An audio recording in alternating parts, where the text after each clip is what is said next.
Hello, ladies and gentlemen. Welcome to Indie Tuesday Reviews. Now, a quick rundown of what this is before we begin. This is a review of any indie games I've done so far every week. I'll explore everything that's on my mind of the game or games, and then give it a solid 1 out of 5. Let us begin. Early access of Shadowy contracts. While it had a concept the games have done before, like Dishonored or Assassin's Creed, of course. I can't remember any of them being medieval, except the first Assassin's Creed. But this is more like a Dungeons and Dragons kind of thing, which sparked my interest, which I quickly lost after I began playing the game. The movement was pretty clunky, and I felt combat had much to be desired. It had the same animation whenever I did anything in a very slow and unsatisfying way. Now, the coin mechanic, that was funny, but unrealistic. The NPCs were also very clunky. A lot of things were very clunky, but the NPCs didn't always respond to things like the coin or me right in front of them, which is kinda important in a stealth game. Yeah, maybe. The areas were underwhelming in early levels, and the quests could have been more exciting. Maybe give a little bit of background information of our targets or multiple ways to approach the situation. I felt like that would give it some more excitement or, a little bit more fun. There was also this battlefield mode, which was fun, I guess, but I didn't see the point in it. The character creation felt limited, but nice to have. Overall, the game lacked a lot of things. Now, it is early access when I played it, so this is just a temporary score, of course, but with all of this and the bugs, I give it a 2 out of 5. I believe the full game may be able to get a 3 out of 5 if it fixes the bugs and patches up the mechanics. Can't wait to review the full game. First floor. Now, I like horror games, but this was just clickbait in my opinion. It was extremely short, just some sound effects and a scream at the end which made my ears bleed beyond belief. Just had 3 levels of a storage complex and a little bit of text, with the only spooky thing being the sounds of footsteps following you and other spooky sounds, which did get to me, the spooking sounds, but nonetheless, nothing chases you, nothing follows you, you don't encounter anything, you just find some keys, see some text, and once you get to the exit, black screen followed by a cheap scream, which is loud. I could feel my skull shatter. So, just to review, before I give a final verdict very quickly, no story, no gameplay other than walking, no monster, nothing. Final verdict, 1 out of 5. And on to the last one, Phasmophobia. Now, this game was made by one dude, which I was surprised to hear, and it's only in early access right now. Highly suggest you go check it out.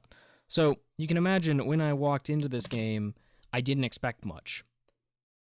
But, holy hell, this game is awesome. It still amazes me that one guy made all of it.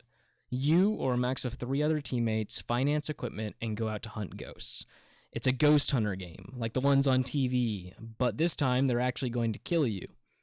There are tons of ghosts, from a shade, an oni, a demon, all with their own behaviors, strengths, and weaknesses. You can't kill the ghosts or exorcise them, but you can repel them with different items for a short while, and then hide from them like a little bit. Other than that, the equipment can help you identify the ghosts or know where they are when they're about to kill you. The variety of equipment is awesome. I was like a little kid at a candy shop whenever I was at the van when we just started level, and I just looked over all the stuff that my friends had because they were higher level than me. Now, while it was annoying to carry only 3 things at a time, I found it realistic and therefore more atmospheric. I couldn't have everything I needed on hand, which felt much more scary.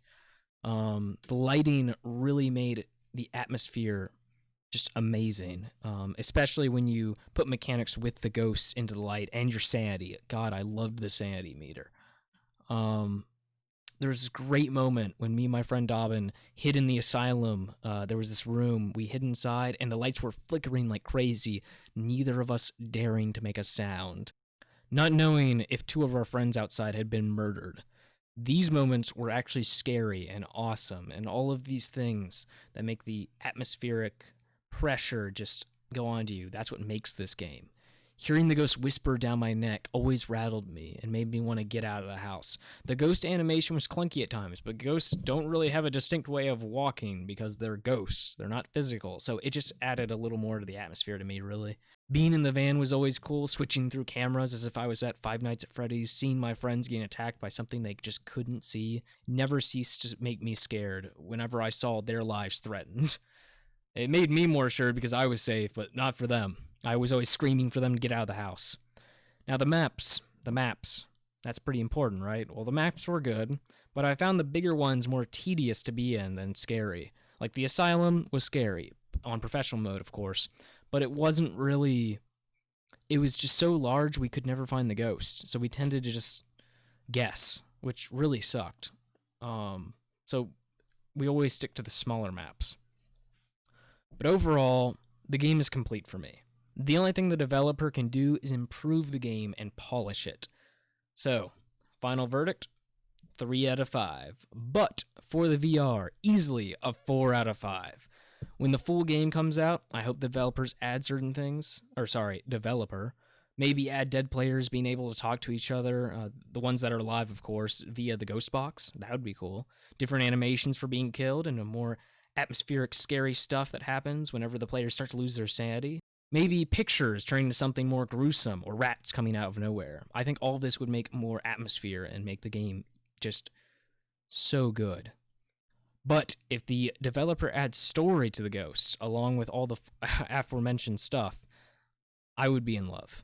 I can't wait to see what the full game will look like. I really look forward to playing it.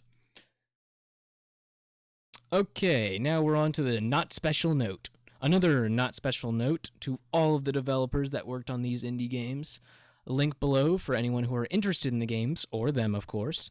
Even if I gave them a low rating, I suggest you check them out yourselves. Determine your own opinions towards them. Don't just listen to mine. It might be your thing. Thanks for watching my video, guys. If you want me to play anything, comment below, like if you enjoyed, and subscribe if you want to stick around. Till the next video, I hope you all have a wonderful day, and as always, you do you.